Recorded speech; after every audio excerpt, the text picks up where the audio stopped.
اب ان آیات سے یہ ثابت ہوتا ہے کہ قرآن رمضان کی ایک برکت اور قدر والی رات میں نازل ہوا، لیکن یہ کون سی رات ہے؟ اس کا جواب ہمیں معلم قرآن یعنی رسول اللہ صلی اللہ علیہ وسلم نے دیا کہ لیلۃ القدر کو رمضان کے آخری عشرے کی طاق راتوں میں تلاش کرو۔ عطیہ ابن الاسود نے ابن عباس رضی اللہ عنہ سے کہا تھا کہ رمضان کی ایک ہی رات میں قرآن کے نازل ہونے کا کیا مطلب ہے، جبکہ قرآن کریم رسول اللہ صلی اللہ علیہ وسلم کے قلب مبارک پر تو 23 سال تک نازل ہوتا رہا ہے۔ تو انہوں نے جواب دیا تھا کہ قرآن ایک ہی رات میں قریبی آسمان یعنی پہلے آسمان پر اتارا گیا تھا جو لیلۃ القدر تھی، اس کو بیت العزت کہتے ہیں، بیت العزہ میں اتارا گیا، اور وہ رمضان کی رات تھی اور اس میں یہ پورے کا پورا اتارا گیا تھا ایک ہی وقت میں، یک بارگی۔ پیج 114 پہ دیکھیں، بیت العزہ پر نزول قرآن کی حکمت۔ علامہ علم الدین سخاوی بیت العزہ پر نزول کی حکمت بیان کرتے ہوئے فرماتے ہیں، اگر سوال کیا جائے کہ پہلے آسمان پر پورے قرآن کو ایک بار اتارنے میں یا یک بارگی اتارنے میں حکمت کیا ہے، تو میں جواب میں کہوں گا کہ اس کی حکمت یہ ہے کہ ملائکہ پر اولاد آدم کی کرامت اور رفعت شان ظاہر ہو جائے اور ان کو یہ بتا دیا جائے کہ اللہ تعالیٰ ان پر اپنی عنایت اور رحمت بھیجنے والا ہے، یعنی یہ ایک تیاری کی جا رہی تھی نا۔ اور پورے قرآن کو پہلے آسمان پر اتارنے میں ایک اور حکمت یہ ہے کہ قرآن کی عظمت و رفعت اور اس رسول کی عظمت و رفعت ظاہر ہو جائے جس پر یہ قرآن اترا ہے، اور یہ اس طرح کہ 7 آسمانوں میں رہنے والے فرشتوں کو اطلاع دے دی گئی کہ یہ اللہ کی آخری کتاب ہے جو آخری رسول پر بہترین اور شریف ترین امت کے لیے اترنے والی ہے، اور ہم نے اسے زمین کے قریب کر دیا ہے تاکہ وقت آنے پر اسے اتار دیں، یعنی پھر وقتاً فوقتاً وہ اپنے سچویشنز کے مطابق پھر وہ نازل ہوتی رہی۔ علامہ زرقانی ایک اور وجہ بھی بیان کرتے ہیں۔ زرقانی جو ہیں،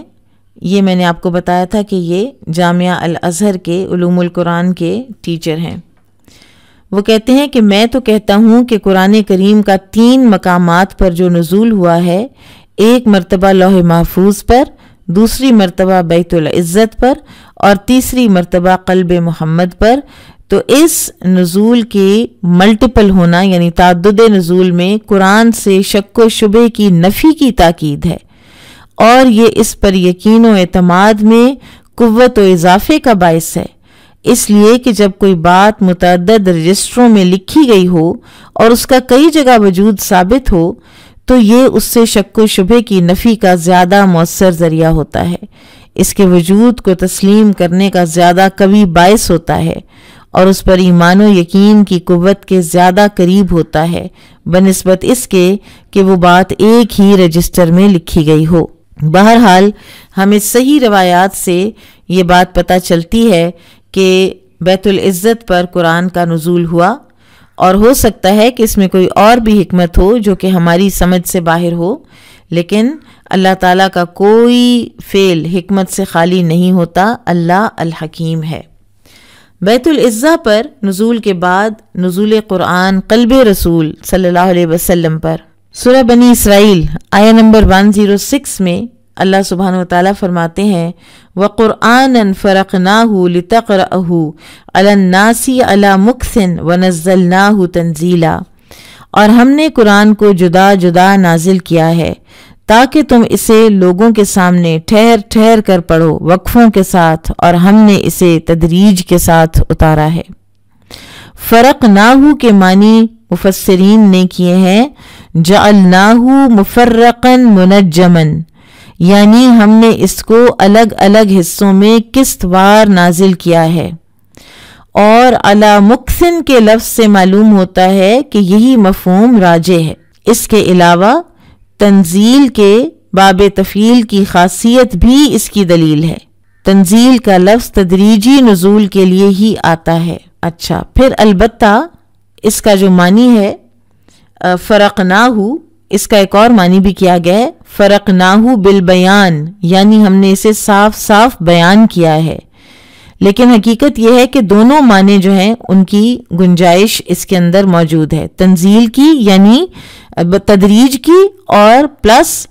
کھل کر بیان ہونے کی، صاف صاف بیان ہونے کی بھی۔ اب تدریجی نزول کیوں کیا گیا؟ تورات ایک دم آ گئی تھی، ایک ہی دفعہ میں آ گئی تھی، لکھی ہوئی آ گئی تھی۔ قرآن کی تدریج 23 سال میں کیوں کی گئی؟ تو اس کی مختلف حکمتیں علماء کرام نے بتائی ہیں۔ پہلی حکمت لِنُثَبِّتَ بِهِ فُؤَادَكَ، تاکہ ہم آپ صلی اللہ علیہ وسلم کے دل کو اس کے ذریعے سے قوی کریں، تثبیت قلب رسول۔ جب ہر واقعے اور ہر حالت کے بارے میں تازہ ترین وحی آتی تو رسول اللہ صلی اللہ علیہ وسلم کی روحانی قوت میں مزید اضافہ ہوتا۔ جبرائیل علیہ السلام کا بار بار تشریف لانا، تازہ ملاقاتیں کرنا، اللہ تعالیٰ کے دربار سے نئے نئے پیغام لانا، رسول اللہ صلی اللہ علیہ وسلم کے قلب مبارک میں ایک خوشی، لذت، حلاوت، قوت اور ثبات پیدا کرتا تھا جس کو الفاظ میں تو بیان ہی نہیں کیا جا سکتا۔ کفار مکہ کی جانب سے آئے دن ایک تمسخر کا اور استہزاء کا اور تضحیک کا سلسلہ جو جاری تھا، تو آپ اپنے بشری تقاضے کے تحت ضرور دل گرفتہ بھی ہوتے تھے، اگرچہ آپ کی جو دعوت کا کام ہے اس میں کسی قسم کی کمزوری نہیں آتی تھی، لیکن آپ کے دل کو ہمت بڑھانے کے لیے تازہ وحی آ جاتی تھی۔ دوسری حکمت تھی حفظ اور فہم کو آسان کرنا، کیونکہ ایک دم کوئی پوری کتاب آ جائے تو اس کو حفظ کرنا مشکل ہوتا ہے، بنسبت تھوڑے تھوڑے سے سبق آتے رہیں اور ان کو ساتھ کے ساتھ انسان حفظ کرتا رہے۔ تیسری حکمت تنفیذ الاحکام، یعنی ایک ایک کر کے حکم آئے، تدریج کے ساتھ احکامات آئیں، جیسا کہ سیدہ عائشہ رضی اللہ عنہ نے فرمایا کہ قرآن کی صورتوں میں سے پہلے مفصل یعنی چھوٹی صورتیں نازل ہوئی تھیں جن میں جنت اور دوزخ کا ذکر ہوا ہے، یہاں تک کہ جب لوگوں کا رجوع اسلام کی جانب ہونے لگا تو پھر حلال و حرام سے متعلق احکام نازل ہوئے۔ اگر پہلے ہی یہ حکم آ جاتا کہ شراب نہ پیو تو لوگ کہتے ہم تو شراب نہیں چھوڑ سکتے، اور اگر یہ حکم نازل ہو جاتا کہ زنا نہ کرو تو لوگ کہتے کہ ہم تو زنا کبھی نہیں چھوڑ سکتے۔ چوتھی حکمت سوالات کا بر وقت جواب دینا، جیسے جیسے کوئی سچویشن ارائز ہوتی تھی ویسے ویسے ہی نبی صلی اللہ علیہ وسلم سوالات کا بر وقت جواب دے دیا کرتے تھے۔ نزول قرآن کا آغاز رمضان میں ہوا تھا، یہ بات ہمیں قرآن حکیم سے پتہ چلتی ہے، سورۃ البقرہ سے، اور اسی طرح ایک حدیث ہے مسند احمد کی، واصلہ بن اسقا رضی اللہ عنہ سے مروی ہے کہ رسول اللہ صلی اللہ علیہ وسلم نے فرمایا کہ ابراہیم علیہ السلام کے صحیفے رمضان کی پہلی رات میں نازل ہوئے تھے، تورات رمضان کی 6 راتیں گزرنے کے بعد نازل ہوئی، انجیل رمضان کی 13 راتیں گزرنے کے بعد نازل ہوئی یعنی 14ویں رات میں، اور فرقان رمضان کی 24 رات گزرنے کے بعد یعنی 25ویں رات میں نازل ہوا۔ اور اسی طرح سے ابو قتادہ رضی اللہ عنہ سے مروی ہے کہ رسول اللہ صلی اللہ علیہ وسلم سے جب سوموار کے دن روزہ رکھنے کے بارے میں پوچھا گیا تو آپ صلی اللہ علیہ وسلم نے فرمایا اس روز میری ولادت بھی ہوئی تھی اور اسی روز مجھ پر قرآن بھی نازل ہونا شروع ہوا تھا، قرآن کا آغاز شروع ہوا تھا۔ پھر ہم دیکھ لیتے ہیں کہ سب سے پہلے نازل ہونے والی آیت کون سی ہے، وہ ہم سب کو پتہ ہے، سورۃ العلق کی ابتدائی 5 آیات، اقرأ بسم ربک الذی خلق خلق الانسان من علق اقرأ وربک الاکرم الذی علم بالقلم علم الانسان ما لم يعلم۔ پھر بعض روایات میں یہ پتہ چلتا ہے کہ پہلی نازل ہونے والی آیات سورہ مدثر کی ابتدائی 5 آیات ہیں، لیکن محدثین نے پھر اس کی تطبیق اس طرح سے کی ہے کہ سورہ المدثر کی ابتدائی 5 آیات آئی ہیں فترۃ الوحی کے بعد، جو پہلی آیات ہیں وہ سورہ المدثر کی ہیں، لیکن عمومی طور پر پہلی آیات سورۃ العلق ہی کی ہیں۔ پھر پیج 158 پر دیکھیے، درمیان میں یہ بحث ہے، اگر آپ میں سے کوئی پڑھنا چاہے تو پڑھ سکتا ہے کچھ روایات کی کہ وہ درست ہیں یا نہیں، واللہ عالم۔ پھر سب سے آخر میں کون سی آیت نازل ہوئی تھی؟ تو ابن عباس فرماتے ہیں کہ وہ آیت الربا تھی، اور جلال الدین سیوطی فرماتے ہیں کہ آیت ربا سے مراد یہ والی آیت ہے، یا ایھا الذین آمنوا اتقوا اللہ وذروا ما بقی من الربا۔ پھر اسی طرح ابن عباس سے ہی ایک قول مروی ہے کہ آخری آیت ہے واتقوا یوما ترجعون فیہ الی اللہ ثم توفی کل نفس ما کسبت وہم لا یظلمون۔ اب حقیقت یہ ہے کہ یہ پورا جو پیرا ہے، یعنی آیت ربا اور اس کے اینڈ پر یہ آیت واتقوا یوما ترجعون فیہ الی اللہ، اور پھر اس کے بعد آیت دین بھی، کیونکہ یہ ایک کنٹینیوٹی ہے، تو یہ صحیح بات یہی ہے کہ ابن حجر اور سیوطی نے جو لکھی ہے کہ سورہ بقرہ کی آیات 278 سے 282 تک جو 5 آیتیں ہیں یہ اینڈ میں نازل ہوئی ہیں، اور یہ ربا اور دین کے متعلق ہیں۔ جو یہ آیت ہے نا الیوم اکملت لکم دینکم واتممت علیکم نعمتی وردیت لکم الاسلام دینا، یہ عمر رضی اللہ عنہ نے فرمایا کہ ہم کو وہ دن اور جگہ معلوم ہے جہاں نبی کریم صلی اللہ علیہ وسلم پر یہ آیت نازل ہوئی۔ آپ عرفات میں جمعہ کے دن کھڑے تھے کہ یہ آیت نازل ہوئی، تو یہ لاسٹ آیت نہیں ہے۔ ہاں، یہ ضرور بعض لوگوں نے سوال اٹھایا کہ پھر یہ کیوں کہہ دیا گیا کہ آج کے دن دین مکمل ہو گیا، جبکہ بعد میں بھی اور آیات آئیں۔ تو اس میں جو مصنف ہیں ان کا یہی کہنا ہے کہ بعض اوقات اکثریت کو کل کا حکم دے دیا جاتا ہے کہ بعد میں کچھ چیزیں آتی رہی ہیں، اور جیسے آیت ربا، اور ورنہ مین جو پورشن ہے قرآن حکیم کا وہ تو آ چکا تھا، اور احکامات اور تزکیہ اور تربیت اور قوانین اور پیشن گوئیاں، یہ سب کچھ جو ہے یہ مکمل ہو چکا ہوا تھا، آیات شرعیہ، آیات کونیہ، سب مکمل ہو چکا تھا۔ پھر سب سے آخر میں نازل ہونے والی جو مکمل سورہ ہے وہ کون سی ہے؟ تو وہ ہے سورۃ النصر، اذا جاء نصر اللہ والفتح۔ تو انشاءاللہ آج اتنا ہی پڑھیں گے۔ اب حدیث دیکھ لیتے ہیں۔ کل ہم نے بات کی تھی سورۃ الفاتحہ میں رقیہ کے حوالے سے چارجز لے لینے کی، تو اس میں کچھ چیزیں چارجز لینے کے حوالے سے جب آپ کو رقیہ کر رہے ہیں یا آپ قرآن کی تعلیم دے رہے ہیں تو اس میں کچھ جو ایٹیکیٹس ہیں وہ یہ ہیں کہ آپ کوئی بھاؤ تاؤ نہ کریں، اور جو کوئی اگر آپ کو کچھ دے دیتا ہے اپنی خوشی سے، اور اس کو چاہیے کہ وہ استحصال نہ کرے، اور وہ صحیح درست چیز جو ہے اس کی یعنی اجرت جو ہے وہ اس کو دے جتنی اس کی بنتی ہے، اور وقت پر بھی دینی چاہیے۔ تو ورنہ کچھ لوگ جو ہیں وہ کچھ جو یہ قاری صاحبان اور قاریہ جو ہوتی ہیں وہ گھر میں جب پڑھانے جاتی ہیں یا اس طرح، تو وہ ان کا یہ کہنا ہوتا ہے کہ ہمیں اتنا کم آفر کیا جاتا ہے اور اتنا کم دیا جاتا ہے کہ پھر ہمیں کہنا پڑتا ہے کہ یہ ہمیں اور زیادہ دیں یا اس طرح۔ تو بہرحال یہ دونوں طرف سے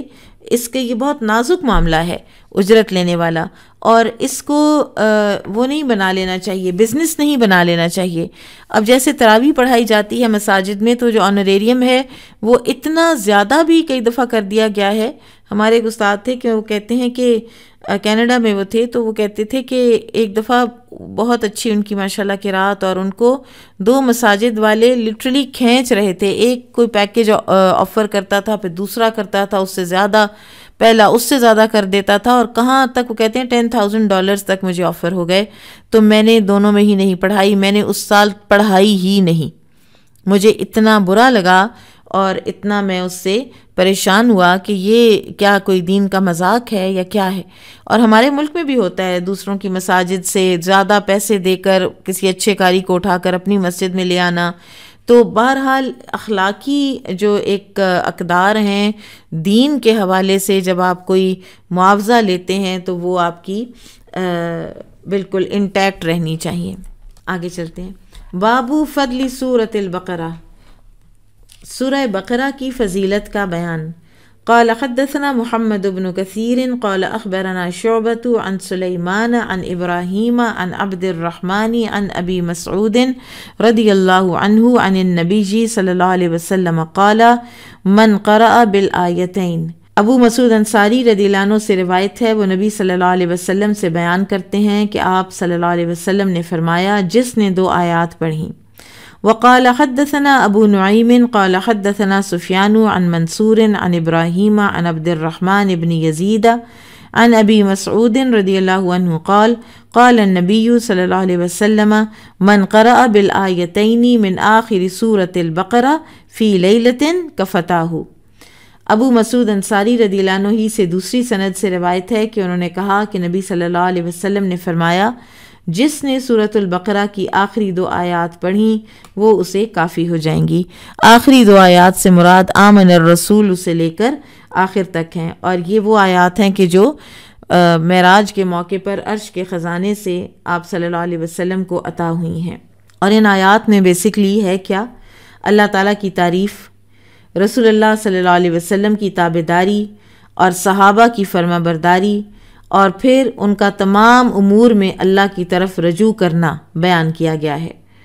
اور اس بنا پر ان کی یہ خصوصیت ہے کہ یہ دونوں آیات انسان کے لیے کافی ہو جاتی ہیں. اور کافی ہونے کا مطلب یہ بیان کیا گیا ہے کہ جو شخص رات کو سوتے وقت انہیں پڑھ لے گا،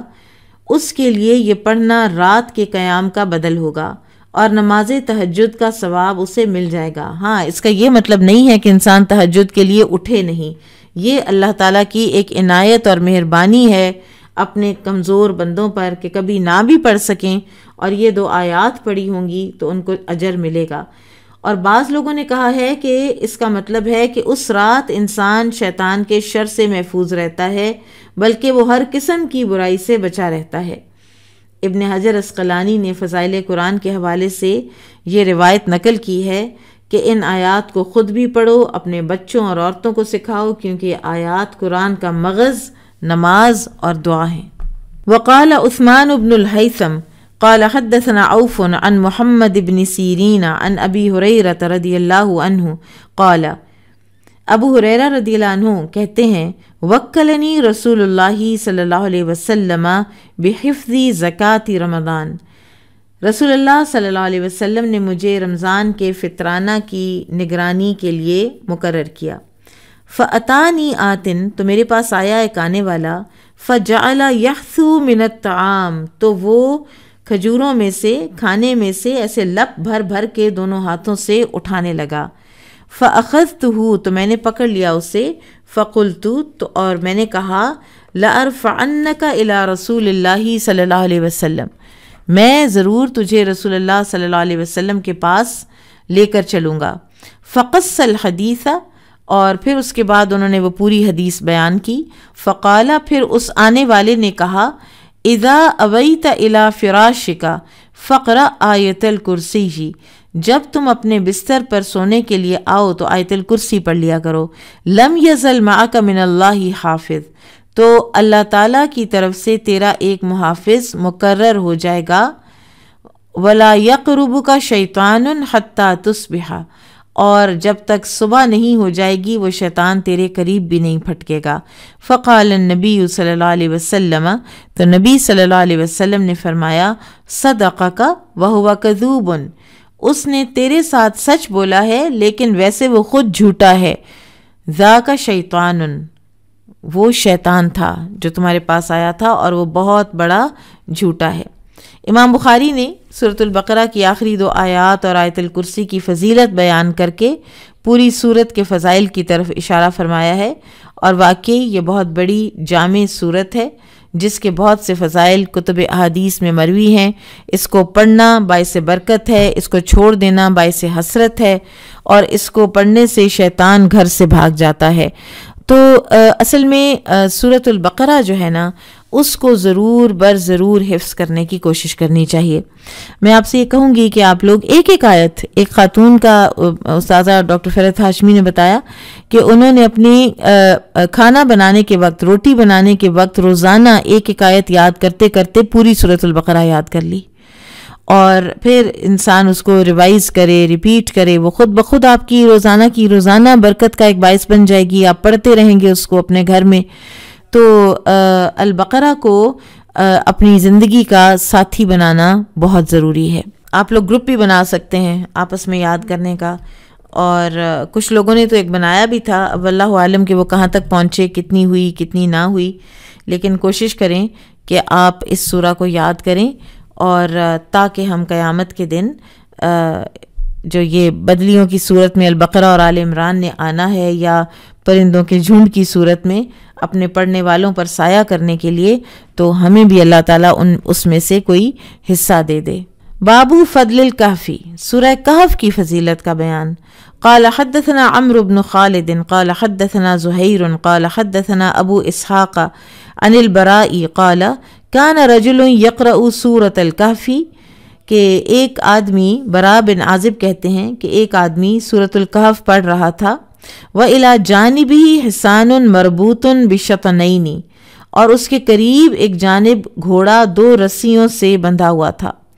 فَتَغَشَّتْهُ سَحَابَةٌ، اس وقت ایک بادل اوپر سے آیا، فَجَعَلَتْ تَدْنُو وَتَدْنُو، اور نزدیک سے نزدیک ہونے لگا، وَجَعَلَ فَرَسُهُ يَنْفِرُ، تو جس کی وجہ سے وہ گھوڑا اچھلنے لگا، فَلَمَّا أَصْبَحَ، تو پھر جب صبح ہوئی، اتن نبی صلی اللہ علیہ وسلم، یہ صحابی جو ہیں یہ نبی صلی اللہ علیہ وسلم کے پاس آئے، فذکر ذالک لہ، اور ساری بات کا ذکر نبی صلی اللہ علیہ وسلم سے کیا، فقال، تو آپ نے فرمایا، تلک السکینۃ تنزلت بالقرآن، یہ سکینت تھی جو قرآن پڑھنے کے باعث نازل ہوئی تھی۔ اور یہ اسید بن حضیر رضی اللہ عنہ تھے جو کہ بہت خوش الحان تھے، اور بعض روایات میں آتا ہے کہ ان سے بھی رسول اللہ صلی اللہ علیہ وسلم نے یہ فرمایا تھا کہ تمہیں داؤد علیہ السلام کی آواز میں سے حصہ دیا گیا ہے، جیسے ابو موسیٰ اشعری رضی اللہ عنہ سے بھی آپ نے یہ بات فرمائی تھی۔ اور سکینت جو ہے یہ اللہ سبحانہ وتعالیٰ کی مخلوق ہے، اور یہ قرآن کے ساتھ نازل ہوتی ہے، اور دل کو ایک تسلی، ایک اطمینان آ جاتا ہے۔ اور بعض علماء نے کہا ہے کہ سکینت سے مراد یہاں پر ملائکہ ہیں، اس لیے کہ ملائکہ کا نزول سکون قلب کا باعث ہوتا ہے، اور اس بات قلب کا باعث ہوتا ہے، جیسا کہ سورۃ الانفال آیت نمبر 12 میں اللہ تعالیٰ فرماتے ہیں، اذ یوحی ربک الی الملائکۃ انی معکم فثبتوا الذین آمنوا، کہ جب تیرے رب نے ملائکہ فرشتوں کی طرف یہ وحی کی کہ میں تمہارے ساتھ ہوں اور تم اہل ایمان کو ثابت قدم رکھو۔ سورۃ الکہف کے فضائل میں سے یہ بھی ہے کہ جمعہ کے دن اس کو پڑھا جائے تو جو اس کو جمعے کے دن پڑھے گا تو اس کو ایک جمعے سے اگلے جمعے تک ایک نور اس کے ساتھ رہے گا۔ اسی طرح سے اس کی ابتدائی 10 آیات کو یاد کرنے والا فتنہ دجال سے محفوظ رہے گا۔ بابو فضلی سورۃ الفتح، سورہ فتح کی فضیلت کا بیان۔ قال حدثنا اسماعیل قال حدثني مالک عن زید بن اسلم عن ابیہ ان رسول اللہ صلی اللہ علیہ وسلم كان يسير في بعض اسفارہ وعمر بن الخطاب يسير معه لیلا۔ اسلم رضی اللہ عنہ سے روایت ہے کہ رسول اللہ صلی اللہ علیہ وسلم رات کو ایک سفر میں جا رہے تھے، عمر بن خطاب رضی اللہ عنہ آپ کے ہمراہ تھے۔ فَسَأَلَهُ عُمَرُ عَنْ شَيْءٍ،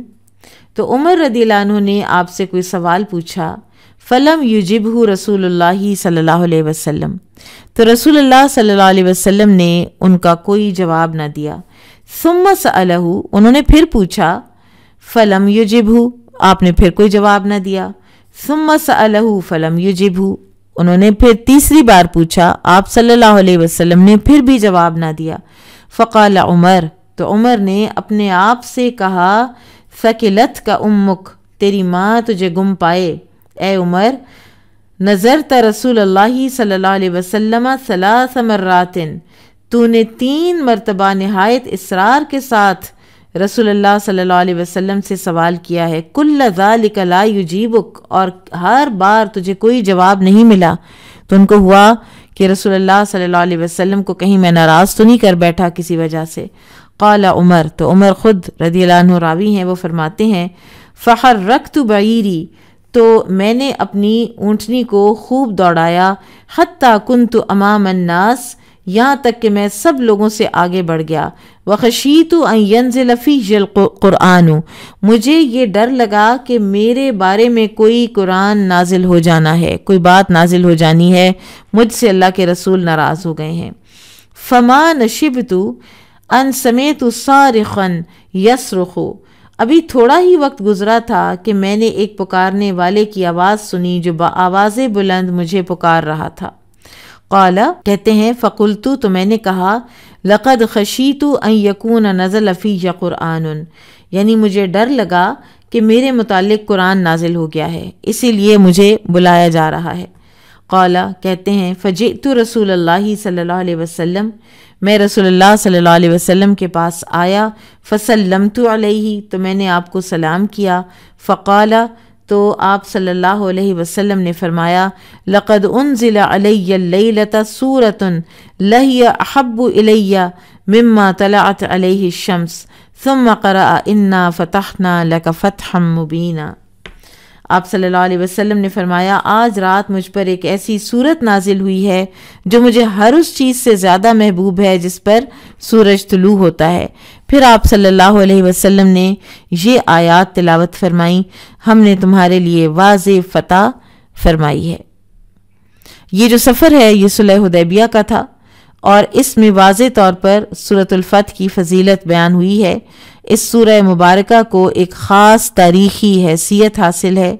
اس کے نازل ہونے کے بعد فتوحات اسلامیہ کا ایک دروازہ کھل گیا تھا۔ صلح حدیبیہ ہی کے بعد آپ صلی اللہ علیہ وسلم نے مختلف جو آپ انٹرنیشنل لیول پر آپ نے خطوط لکھے، روم اور ایران اور بحرین اور مصر، ان سب کے رولرز کو آپ کے خطوط گئے، سب کو پتہ چلا آپ کی پریزنس کا، اور اسی طرح سے ان 2 سالوں میں مسلمانوں کے ساتھ میل ملاپ کی وجہ سے بے شمار لوگ مسلمان ہوئے، یہاں تک کہ سن 8 ہجری میں فتح مکہ کے موقع پر آپ کے ساتھ 10,000 لوگ تھے، جبکہ صلح حدیبیہ کے موقع پر آپ کے ساتھ 1400 لوگ تھے۔ پھر اس واقعے سے ہمیں یہ پتہ چلتا ہے کہ ہر سوال کا جواب دینا ضروری نہیں ہوتا۔ نبی صلی اللہ علیہ وسلم نے 3 مرتبہ پوچھنے کے باوجود بھی سوال کا جواب عمر رضی اللہ عنہ کو نہیں دیا ہے۔ یہ بھی ہو سکتا ہے کہ آپ صلی اللہ علیہ وسلم کوئی جواب نہیں دینا چاہ رہے تھے جب تک کہ وحی نہ نازل ہو جائے، کیونکہ عمر رضی اللہ عنہ قدرے اپسیٹ تھے۔ اگر آپ سیرہ یاد کریں تو آپ کو یاد ہوگا کہ یہ اپسیٹ تھے، اور یہ رسول اللہ صلی اللہ علیہ وسلم کے پاس گئے، پھر یہ ابو بکر رضی اللہ عنہ کے پاس گئے کہ کیا آپ اللہ کے رسول نہیں ہیں، کیا ہم مسلمان نہیں ہیں، کیا آپ نے خواب نہیں دیکھا تھا، تو ہم کیوں عمرہ نہیں اس دفعہ کر سکے، اور ہم کیوں اتنی اپیرنٹلی انسلٹنگ ہیوملیٹنگ کلازز لے کر تو ہم واپس جا رہے ہیں ٹریٹی سائن کر کے۔ تو پھر ان کو یہ تھا کہ مجھ سے بے ادبی ہو گئی ہے یہ اس طرح کے سوالات کر کے، تو اونٹ بھگا کر لے گئے کہ کہیں میری اس حرکت پر کوئی آیت ہی نازل نہ ہو گئی ہو۔ اس حدیث میں ہمیں اور بھی باتیں پتہ چلتی ہیں کہ انسان کبھی کبھی کوئی غلطی کر بیٹھے تو اس کو چاہیے کہ وہ اپنے آپ کو ڈانٹ بھی لیا کرے، جیسا کہ عمر رضی اللہ عنہ نے اپنے آپ کو ڈانٹا ہے، ثقلت کا امو کا، اپنے آپ کو کہا ہے انہوں نے کہ تیری ماں تجھے گم پائے، یعنی ایک طرح سے عربوں کا محاورہ تھا یہ کہنے کا کہ تمہارا کچھ نہ رہے، جیسے ہم پنجابی میں کہتے ہیں ککھ نہ رہے۔ پھر اسی طرح سے حضرت عمر کی جو شدت خوف ہے اور شدت ورع ہے کہ کہیں مجھ پر اللہ کا عذاب نہ آ جائے، کہیں میرے حوالے سے کوئی آیت نازل نہ ہو گئی ہو، حالانکہ آپ وہ تھے کہ جن کے بارے میں آپ صلی اللہ علیہ وسلم فرماتے تھے کہ میرے بعد کوئی نبی ہوتا تو عمر ہوتا، اور عمر کو دیکھ کر شیطان راستہ بدل لیتا ہے۔ پھر بھی ان کو اس وقت بہت زیادہ اس بات کی ایک اندیشہ تھا، اور عمر رضی اللہ تعالیٰ عنہ کے بارے میں ہی یہ آتا ہے کہ اللہ کے عذاب سے بہت زیادہ خوفزدہ رہنے والے تھے وہ، اور یہاں تک کہ بعض اوقات بیمار پڑ جایا کرتے تھے بعض آیات کو پڑھنے سے، لوگ ان کی عیادت کو آتے تھے، اس قدر بیمار ہو جاتے تھے، بعض اوقات پورا ہفتہ بیمار رہتے تھے۔ پھر اسی طرح سے ایک اور بات پتہ چلتی ہے کہ یہ جو نبی صلی اللہ علیہ وسلم نے فرمایا لَهِيَ أَحَبُّ إِلَيَّ مِمَّا طَلَعَتْ عَلَيْهِ الشَّمْسِ، کہ نزول قرآن جو ہے نا، اس میں علم حاصل کرنا اور قرآن کا آنا خیر من الدنیا وما فیہا ہے، دنیا و ما فیہا سے دنیا اور جو کچھ اس دنیا کے اندر ہے ہر اس چیز سے قرآن بہتر ہے۔ اس کی ایک دلیل دیکھیے کہ ابو ہریرہ رضی اللہ تعالیٰ عنہ نے لمبی عمر پائی، انہوں نے خلفاء اور امراء کا عہد دیکھا، بڑے امیر کبیر بادشاہ دیکھے، گورنر دیکھے، جن کے پاس وسعت رزق بھی تھی، وسعت ملک بھی تھی، اور ابو ہریرہ رضی اللہ تعالیٰ عنہ کے پاس احادیث کی روایت تھی۔ آج نام کس کا باقی ہے دنیا میں؟ امت کو نفع کس نے دیا؟ ان امراء کے دولت نے یا ابو ہریرہ رضی اللہ تعالیٰ عنہ کی حدیث کی تعلیم نے؟ دنیا نے کیا اخذ کیا ان خلفاء سے کہ جو دنیا میں آئے اور جیے اور رہے اور کل کے کل فنا ہو گئے، لیکن علم فنا نہیں ہوتا۔ ابو ہریرہ کا نام بھی زندہ ہے رضی اللہ عنہ، اور ان کا علم بھی زندہ ہے، اور انشاءاللہ رہتی دنیا تک زندہ رہے گا۔ پھر اسی طرح سے آپ دیگر ائمہ کرام کا دیکھ لیجئے کس کس طرح کی وہ نیت کے خلوص کے ساتھ جو بھی وہ کام کر گئے وہ باقی ہے۔ سورۃ الفتح کے بارے میں یہ بھی کہا جاتا ہے کہ یہ یک بارگی نازل ہوئی ہے، اور کچھ اور صورتیں ہیں کہ جو یک بارگی نازل ہوئی ہیں، ان میں سورۃ الانعام، معوذات اور سورۃ الاخلاص اور سورۃ الفاتحہ شامل ہیں۔ باب فضل قل هو اللہ احد، قل هو اللہ احد کی فضیلت کا بیان۔ فیہ عمرۃ عن عائشہ عن النبی صلی اللہ علیہ وسلم، اس کے متعلق عمرہ جو عائشہ رضی اللہ عنہ کی شاگردہ ہیں بڑی خاص، تو انہوں نے حضرت عائشہ سے بیان کیا ہے، اور عائشہ رضی اللہ عنہ نے نبی صلی اللہ علیہ وسلم سے بیان کیا ہے۔ قال حدثنا عبد الله بن يوسف قال اخبرنا مالك عن عبد الرحمن بن عبد الله بن عبد الرحمن بن ابي صعصة عن ابيه عن ابي سعيد الخدري، ابو سعید خدری رضی اللہ عنہ سے روایت ہے، ان رجلا سمع رجلا يقرأ قل هو الله احد يرددها،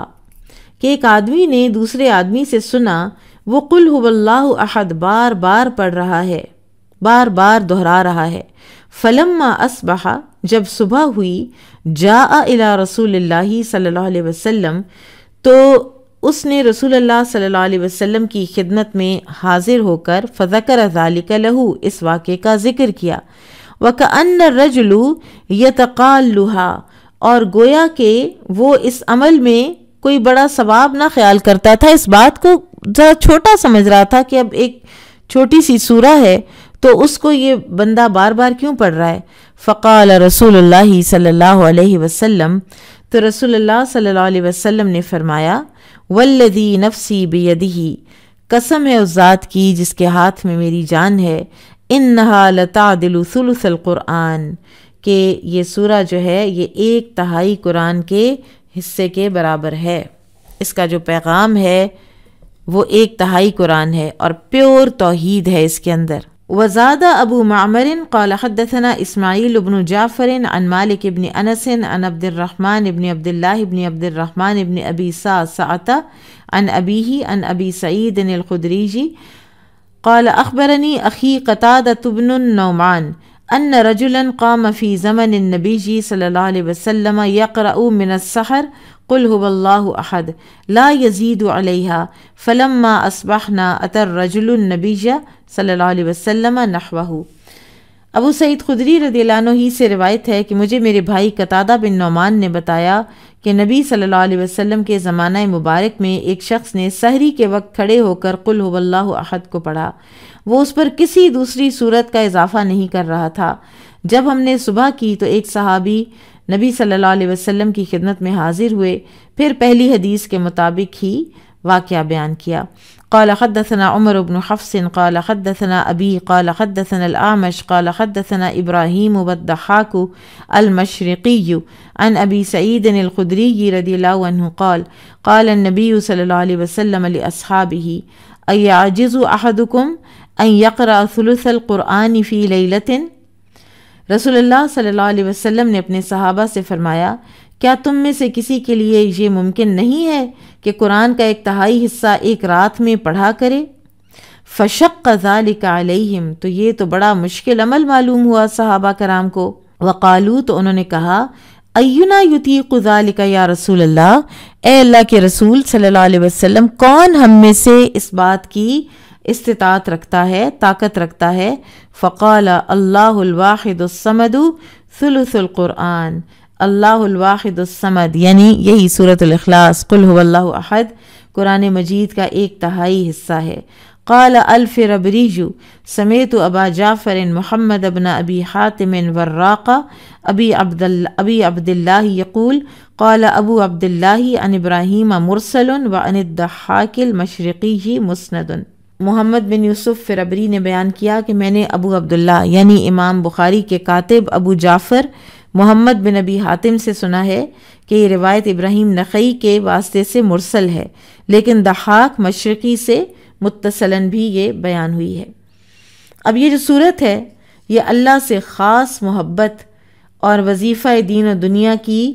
ترقی ہے، اور اس میں یہ اکثیر کا درجہ رکھتا ہے۔ اس میں توحید خالص کا بیان ہے، ہر قسم کے شرک کی مذمت ہے، اور تمام عقائد باطلہ کو ختم کر دیا گیا ہے۔ اور امام بخاری نے اس کی فضیلت میں جو حدیث بیان کی ہیں تو ان سے معلوم ہوتا ہے کہ 3 مرتبہ سورہ اخلاص پڑھ لینے سے پورے قرآن کا تلاوت کا ثواب مل جاتا ہے۔ لیکن بہرحال یہ نہیں ہے کہ آپ قرآن پڑھیں ہی نہیں اور سورۃ الاخلاص ہی کی تلاوت کرتے رہیں۔ اور یہ جو انہوں نے کہا نا ابو سعید خدری نے کہ میرے بھائی قتادہ بن نعمان نے مجھے بتایا، تو قتادہ بن نعمان جو ہیں یہ خالہ کے بیٹے ہیں ابو سعید خدری کے، اور ان کے پڑوس میں رہتے تھے۔ ایک اور حدیث میں آتا ہے کہ رسول اللہ صلی اللہ علیہ وسلم نے ایک شخص کو فوجی دستے کا سالار بنایا تو وہ انہیں نماز پڑھاتا اور ہر رکعت میں سورہ اخلاص پڑھاتا تھا۔ اس نے بتایا کہ اس میں اللہ کی صفات ہیں، لہٰذا میں اس سورت سے محبت کرتا ہوں۔ تو رسول اللہ صلی اللہ علیہ وسلم نے فرمایا کہ اللہ تعالیٰ اس سے بھی محبت کرتا ہے، یعنی تمہیں اگر اللہ تعالیٰ کی صفات کی وجہ سے اس سورہ سے محبت ہے تو پھر اللہ کو بھی تم سے محبت ہے۔ ایک اور حدیث میں ہے کہ ایک شخص ہر رکعت میں قرات کا آغاز سورۃ الاخلاص سے کرتا، قل هو اللہ احد سے، تو رسول اللہ صلی اللہ علیہ وسلم نے فرمایا کہ قل هو اللہ احد سے محبت کی وجہ سے اللہ تعالیٰ نے تجھے جنت میں داخل کر دیا ہے۔ مزید اس کی وضاحت کتاب التوحید میں بھی آئے گی۔ اور پھر اسی طرح ایک اور ہمیں حدیث ملتی ہے کہ 10 مرتبہ سورۃ الاخلاص پڑھنے سے اللہ تعالیٰ جنت میں ایک محل بھی بنا دیتے ہیں۔ اور عمر رضی اللہ تعالیٰ عنہ نے پوچھا رسول اللہ صلی اللہ علیہ وسلم سے کہ جب بھی ہم 10 ٹائمز پڑھیں گے تو ہمیں ایک محل ملے گا، تو آپ نے فرمایا اللہ تعالیٰ کے پاس کوئی کمی نہیں ہے۔ تو عمر رضی اللہ عنہ نے فرمایا کہ پھر تو ہم ڈھیروں محل بنا لیں گے۔ بابو فضل المعوذات، معوذات کی فضیلت۔ معوذات سے مراد 3 صورتیں ہیں، سورۃ الاخلاص، سورۃ الفلق اور سورۃ الناس، اور بہت ہی جو ایفیکٹو دم ہے اور ایفیکٹو تاثیر والے دم کا درجہ رکھتی ہیں۔ عقبہ بن عامر رضی اللہ عنہ کو رسول اللہ صلی اللہ علیہ وسلم نے یہ تینوں صورتیں پڑھنے کی تلقین کرتے ہوئے فرمایا تھا کہ ان کی مثل اور کوئی صورت نہیں ہے۔ قال حدثنا عبد الله بن يوسف قال اخبرنا مالك عن ابن شهاب عن عروة عن عائشة رضي الله عنها ان رسول الله صلی اللہ علیہ وسلم كان اذا اشتكى۔ عائشہ رضی اللہ عنہ سے روایت ہے کہ رسول اللہ صلی اللہ علیہ وسلم جب بیمار ہوئے یقرأ علی نفسه بالمعوذات وینفث، تو آپ اپنے اوپر معوذات پڑھ کر دم کیا کرتے تھے، پھونک مارا کرتے تھے۔ نفس پھونک کو کہتے ہیں۔ فلما اشتد وجعه، پھر جب آپ کی درد تکلیف بڑھ گئی، کنت اقرأ علیہ، تو میں ان صورتوں کو پڑھا کرتی تھی آپ پر، وامسح بیدہ، اور انہی کے آپ صلی اللہ علیہ وسلم کے ہی ہاتھوں کو آپ کے جسم مبارک پر وائپ کر دیتی تھی، مسح کر دیتی تھی، رجاء برکتہا، آپ صلی اللہ علیہ وسلم کے ہاتھوں کی برکت کی امید رکھتے ہوئے۔ ایک روایت میں ہے کہ رسول اللہ صلی اللہ علیہ وسلم مرض وفات میں ان صورتوں سے خود پر دم کرتے تھے۔ راوی نے امام زہری سے پوچھا کہ آپ صلی اللہ علیہ وسلم کے دم کا کیا طریقہ تھا، تو انہوں نے بتایا کہ انہیں پڑھ کر آپ اپنے ہاتھوں پر پھونک مارتے، پھر ان ہاتھوں کو چہرے پر پھیر لیتے۔ اب یہ ہے کہ آپ اعوذ باللہ پڑھیں، پھر بسم اللہ پڑھیں، پھر 1 مرتبہ اخلاص فلق ناس پڑھیں اور اپنے جسم پر ہاتھ پھیر لیں، پھر دوبارہ تینوں پڑھیں، پھر جسم پہ ہاتھ پھیریں یعنی پھونک کر، اور پھر تیسری دفعہ پڑھیں اور پھر پھونک کر ہاتھ پھیریں۔ بہرحال کچھ اور جو علماء ہیں وہ یہ کہتے ہیں کہ تین مرتبہ اکٹھے پڑھ کے اکٹھے اینڈ میں پھونک مار کے پورے اپنے جسم پہ جو ہاتھ مل لینا ہے وہ بھی درست ہے، اور یہ بیماری میں بھی پڑھے جا سکتے ہیں اور صبح و شام کی دعاؤں میں بھی شامل ہیں، اور ہر نماز کے بعد ایک ایک مرتبہ پڑھنا بھی نبی صلی اللہ علیہ وسلم سے ثابت ہے۔ قال حدثنا قتيبة بن سعيد قال حدثنا المفضل بن فضالة عن عقيل عن ابن شهاب عن عروة عن عائشة أن النبي صلى الله عليه وسلم كان إذا أوى إلى فراشه كل ليلة۔ عائشہ رضی اللہ عنہ سے روایت ہے کہ نبی صلی اللہ علیہ وسلم ہر رات جب بستر پر تشریف لاتے، جمع کفیہ تو اپنے دونوں ہاتھوں کو ملاتے، ثم نفث فیہما پھر ان دونوں میں پھونک مارتے، فقرأ فیہما اور پھر ان دونوں میں پڑھتے قل هو اللہ احد وقل اعوذ برب الفلق وقل اعوذ برب الناس، یہ تینوں صورتیں پڑھ کے ثم یمسح بہما پھر آپ مسح کرتے اپنے دونوں ہاتھوں سے مستطاع من جسدہ جہاں تک آپ کے ہاتھ پہنچتے جتنا ممکن ہوتا، یبدأ بہما علی رأسہ ووجہہ اور شروع کیا کرتے تھے آپ اپنے سر مبارک اور چہرہ انور سے، وما اقبل من جسدہ اور پھر باقی جسم پر ہاتھ پھیرتے، یفعل ذلک 3 مرات 3 مرتبہ آپ صلی اللہ علیہ وسلم یہ عمل کرتے۔ اب اس حدیث کے جو ظاہری الفاظ ہیں ان سے معلوم ہوتا ہے کہ آپ صلی اللہ علیہ وسلم معوذات پڑھنے سے پہلے بھی ہاتھوں پر پھونک مارتے تھے، پھر معوذات پڑھتے اور پھر دوبارہ پھونک مارتے، لیکن اس کا کوئی قائل نہیں ہے پہلے پھونک مارنے کا،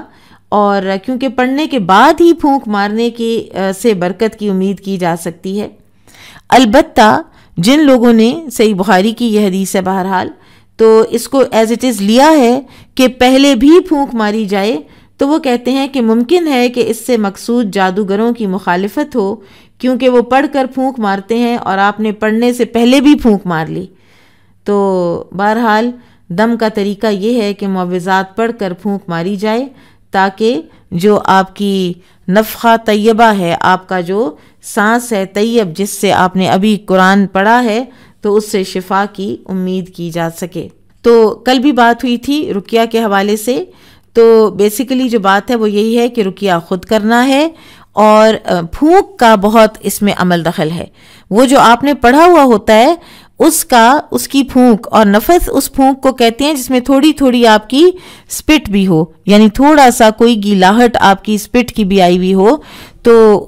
اس طرح سے آپ اس کو جب پڑھیں گے تو پھر آپ کا دم بہت افیکٹو ہوگا انشاءاللہ۔ تو آج ہم اتنا ہی پڑھیں گے۔ سبحانک اللہم و بحمدک اشہد ان لا الہ الا انت استغفرک و اتوب الیک۔ السلام علیکم و رحمۃ اللہ وبرکاتہ۔